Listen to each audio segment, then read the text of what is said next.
What's up guys, today we have with us the best 3 Bluetooth controllers for smartphone gaming. So kicking it off first, we have the GameSir G3S.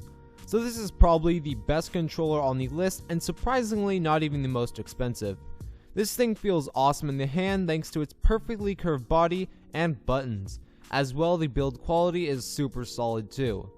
When using it, the A, B, X, Y, and home button all light up, and if you look at the front facing side of the controller, you can see a little red light indicating exactly what type of device you're currently connected to. And I want to mention real quick that all the controllers on this list have the feature where you can push the joysticks in to get that extra button-like control option.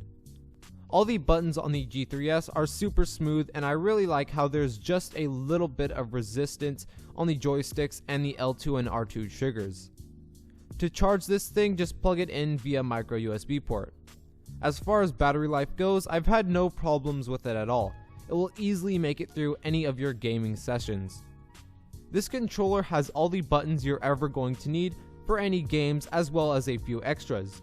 Also, this thing will work with both Android and iOS devices. This thing just looks and feels really nice and is overall easily one of the best game controllers for any smartphone. Next on the list is the Beboncool Wireless Controller. This one has a pretty cool design to it as well. This one feels a little bit more compact due to the smaller button spacing. Besides looking really cool, this controller has a flip-up clip to hold even the largest of phones, just in case you don't have anywhere to set it. On the inside of the clip, there's a bit of grip, so your phone isn't going to be falling out anytime soon. When the clip part is flipped open, you'll be able to see some indication lights telling you what number player you are, a mode switch, and the micro USB charging port. Battery life and charging time is good as well. The layout is more similar to that of an Xbox controller, unlike the other two on this list, which take after more of the PlayStation controller. The only thing missing on this controller are the extra set of buttons on the back. There are only one pair of left and right triggers instead of there being two. This thing feels decent in the hand but is a bit squished, but other than that it's plenty durable and everything on it works just fine. Also, this one only works on Android phones. Finally, we have the TrueDepth 3D BT wireless controller for Android devices.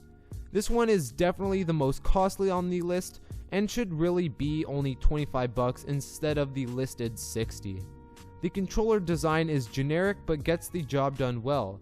The plastic grip on the side feels nice, and speaking of feeling nice, the heel controller just fits in the hand really well, so you don't have to put your fingers or anything like that in any weird positions. This controller, like the Beboncool one, is very light. While this is good for long periods of play, it gives off the feeling of being cheap, which isn't a very good feeling. All the buttons function really well, and the D-pad on this remote looks pretty dope. It just looks cool and functions just as well as a normal one, if not better. To charge this thing up, just use the included cable. This is an overall good remote that does everything well, but just has a jacked up price. Thanks for watching guys. The links to all these controllers will be in the description down below. As well, don't forget to like and subscribe for more awesome content like this, and as always, I'll see you guys in the next one.